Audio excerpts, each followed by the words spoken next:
E aí, tudo bem? Ulisses Carvalho, do TeclaSap, mais um vídeo aqui especialíssimo. Tenho dois amigos, colegas de profissão, intérpretes de conferência, Jaime Pinto. Tudo bem, Ulisses? Muito bom estar aqui. E o David Coles. Prazer estar aqui, Ulisses. Antes da gente começar a falar sobre as posições dos jogadores em inglês, é bom lembrar que o idioma é falado nos 4 cantos do mundo. Então, se você conhecer a posição do jogador por outro nome em inglês, mande aqui na seção de comentários. Já vai deixando o seu like, que eu tenho certeza que você vai adorar. Todo grande time começa com um grande goleiro. Começa com um grande goleiro. Até em Gales, né? De onde vem nosso amigo David, né? Então vai lá, David. Como é que a gente fala goleiro em inglês? Em inglês, o goleiro é o goalkeeper. Também a gente fala goalie e keeper. Que, curiosamente, se a gente traduzir no pé da letra aí, nós vamos voltar no tempo dos primeiros cronistas esportivos brasileiros que diziam guarda-metas, né? Keeps the goal, guarda-metas. Em Portugal é algo parecido, né? É algo parecido. Eles dizem algo como guarda-redes. Guarda-redes. Aliás, é bom lembrar, né, que o TeclaSap tem uma audiência muito grande em Portugal, em Moçambique, em Angola. O pessoal está sempre participando nos comentários. E sem dúvida no País de Gales também. Até no País de Gales. Parece que falam inglês lá, inclusive, no País de Gales. Que beleza. Mal e mal, mas a gente fala. Mal, mas fala. Então agora vamos passar, Jaime, para lateral. Como é que a gente fala o lateral direito, lateral esquerdo? O lateral são os backs, de modo geral, fullback do lado direito, right back do lado esquerdo, left back. É isso mesmo. Às vezes a gente fala também, tipo, attacking fullback, que é mais no Brasil é o ala, né? O ala, tá. Aquele lateral que marca menos mais e ofensivo, ataca mais. exatamente. Ofensivo. O mais criativo, aquele que cruza, etc. Como o Cafu, por exemplo. O Marcelo agora também. Do Real Exatamente. Madrid. Roberto Carlos. Que legal. Júnior. Tem toda uma leva de laterais brasileiros que fez, inclusive, a fama dessa posição por o futebol brasileiro especificamente, né? É uma seleção conhecida pelos bons laterais alas, em especial né? os laterais esquerdos, curiosamente. Eu sempre pensei nisso, assim, o lateral direito, a gente tem, por exemplo, o Belletti, que jogou no Chelsea, Sim, mas geralmente a gente pensa primeiramente nessa tradição brasileira de lateral esquerdo, muito ofensivo, muito habilidoso, né? Tudo culpa do Newton Santos. É verdade, acho que sim. Eu sempre digo que deve ser alguma coisa que tem na água aqui no Brasil.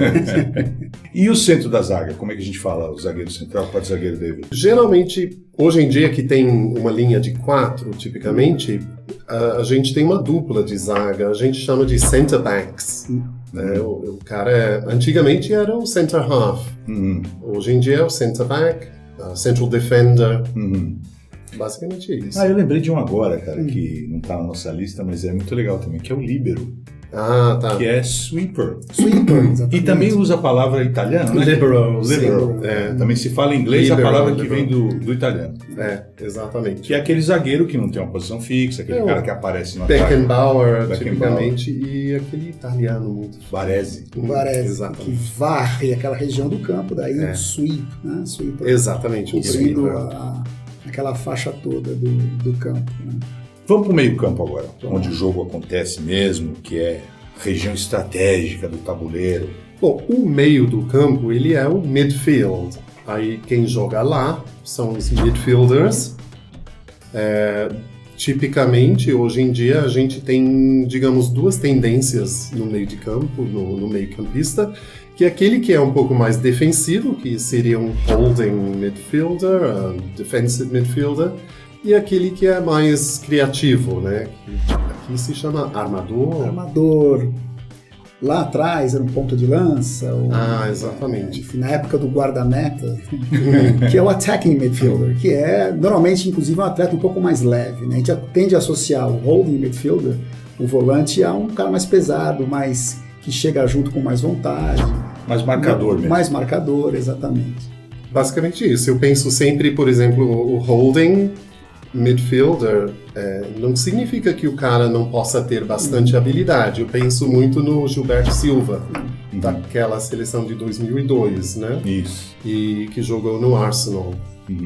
Eu acho que isso é uma outra característica muito específica do futebol brasileiro, né? Os nossos volantes são volantes de marcação, de destruição de jogadas do adversário, Ao passo que na Europa, essa posição, eu acho, a minha impressão é que tende a ser ocupada por jogadores mais habilidosos. Aquilo que eles chamam de box to box, né? De uma área até outra, sabe carregar a bola, sabe dar um passe, sabe enxergar o jogo, para além de matar a jogada, que é o que aqui a gente limita o volante para fazer isso, né? Na nossa percepção, pelo menos. Tem uma expressão, uma palavra muito legal em inglês dele, que é playmaker. Ah, tá certo. Como é que a gente traduz isso para português?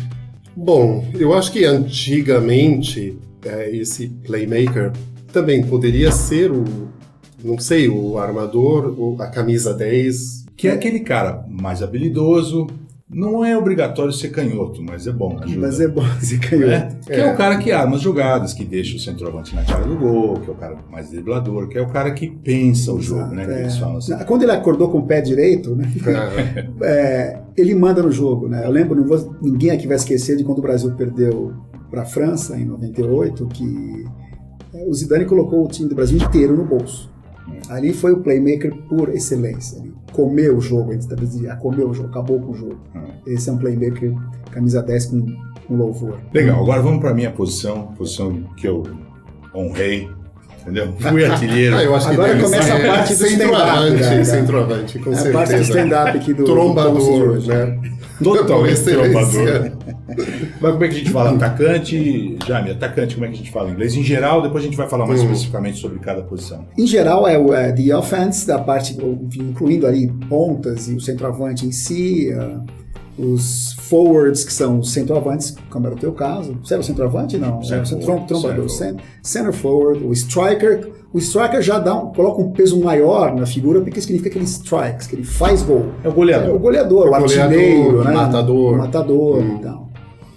Basicamente eu diria isso. São forwards, podem ser attackers também. E também, tipo, quando você pensa nos 3 ou 4 todos juntos, é the attack. The attack. Aí você fala alguma coisa como, por exemplo, Liverpool has a fantastic attack. Ficou faltando falar de centroavante, que eu já falei aqui rapidamente, que é center forward.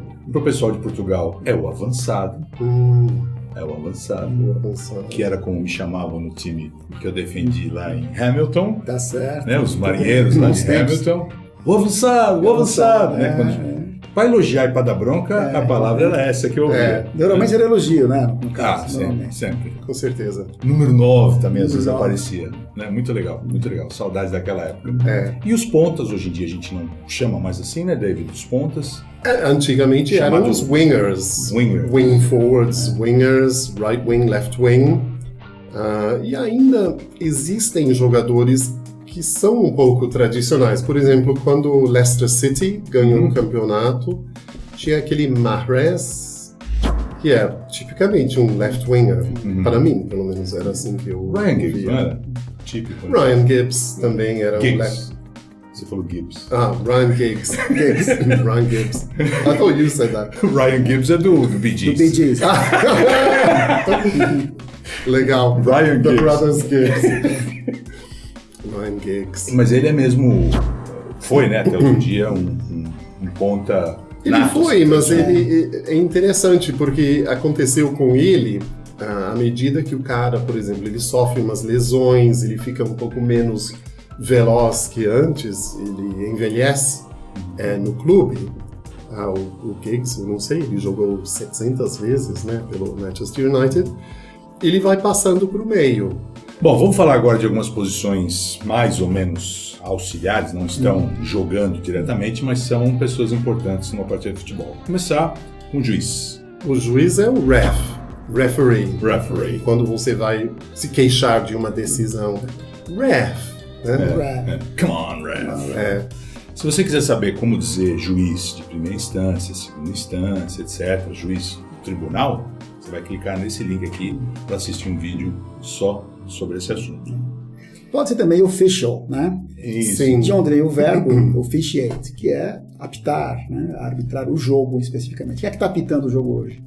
E a outra coisa interessante do juiz, do árbitro, é que diferentes esportes têm diferentes nomes para isso. Então, por exemplo, ele não deixa de ser um juiz, um árbitro no tênis, por exemplo, mas ele é um umpire. Como no beisebol. No beisebol também a gente tem o umpire, referee. E como é que a gente fala a bandeirinha, Jaime? O bandeirinha é o assistant referee, né, David? Achei que você ia falar um palavrão, cara. Você demorou para engatar. Vontade não faltou, mas o nome mais apropriado é o assistant referee. Né? Mais modernamente, né? Mas exatamente, modernamente. É uma nomenclatura mais oficial de hoje em dia. Antigamente, o linesman.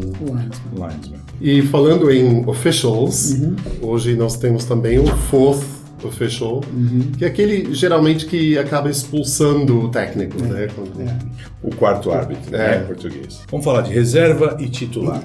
Como é que são os reservas e o já me dá o titular? O titular é aquele que começa jogando, né? O starter, ele está no starting lineup. Tá entre os 11, né? Os 11 que começam jogando em campo são os starters ou starting players, né? E também the starting 11. Starting 11. A gente fala muito os 11 titulares, the starting 11. E o banco, como é que é? E o banco is the subs bench, the substitute, né? Reserve ou substitute. Eu sou de uma época em que eu me lembro, assistindo futebol na Inglaterra, uma grande novidade que era o 12º jogador que era permitido entrar no campo, porque antes de uma certa época o cara se machucava, o time ficava com 10, com 9, 8, etc. E para encerrar essa lista com as posições dos jogadores, faltou falar do técnico. Como é que é técnico, Jaime? Técnico, uma palavra mais guarda-chuva é coach, né? Também pode ser manager, certo, David? Isso é, por exemplo, coach, ainda me soa um pouco americano, especificamente os esportes americanos. Na minha juventude a gente chamava de manager, e o coach para nós soa como o preparador, né? O treinador de determinada habilidade específica. Né? Agora aqui acho que o manager em inglês também inclui um pouco mais de funções, né? Não sei se atualmente é assim, mas até não muito tempo atrás era um sujeito de quem se esperava palpites em contratação, sim, na administração, no management em si do clube.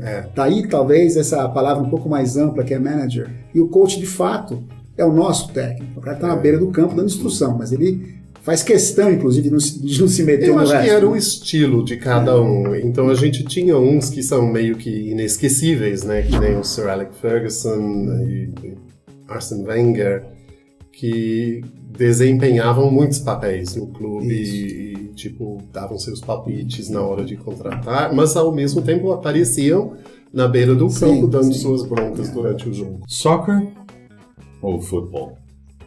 Na verdade, para nós, assim, do Reino Unido, são as duas coisas, né? Porque, por exemplo, o esporte para nós se chama futebol. Mas, por exemplo, quando você compra as figurinhas, por exemplo, figurinhas da Copa, etc., antes, a minha primeira coleção se chamava Soccer Stars.